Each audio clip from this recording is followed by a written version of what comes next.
السلام عليكم متابعين قناة فصالات فيكة، أهلا وسهلا بكم وبكل متابع ومتابعة دخلوا للقناة.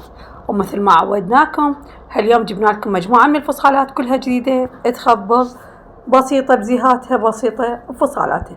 تشوفون هذا الفصال طبعا رياضي دار مدار لاستيك ومجرد مشد على الخصر. طبعا هو راح ينزل على قناتي الأولى، قناة البساطة في الطبخ والخياطة فصالا وخياطا. هنا تشوفون طبعا هذا هم رياضي بنات كلش حلو، الفيكة مالته والترتيب كلش راقي. هنا طبعا فصال الرياضي تشوفون طبعا هذا سوتاج ينزل من تحت الأبط لحد الذيال، والأكتاف بها لاستيك وما بيه زيهات بسيطة وشي معقد. هنا طبعا هم رياضي، هذا الموديل طبعا هسه هواي مسوي ضجة على التواصل الاجتماعي ببساطته ويعني وبترتيبه، مجرد لاستيكة بالصدر لا أكثر، وهو رياضي كلش بسيط. طبعا هاي مقصة لاستيكة بنات.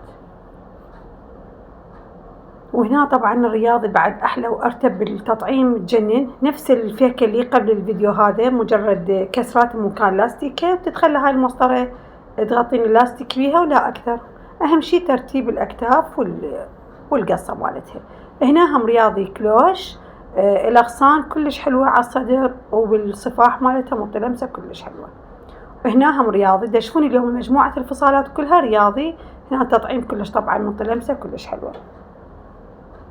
هواي بنات يطلبون رياضي، تشوفون مجموعة الرياضي اليوم ما شاء الله مجموعة كلش حلوة ومرتبة بزيهاتها وفصالاتها. بس ما عليكم الا تتقون يعني تتقنين الفصال والفيكات البي. هنا طبعا روعة الفصال ولا أروع تجنن. هذا طبعا شلحة احنا نسميه. وهنا رياضي مجرد شريط دار مداير من الصدر والظهر والمشدة، مطية لمسة للموديل كلش حلوة. والتطعيم مالته بالشيفون بعد أرتب وأحلى.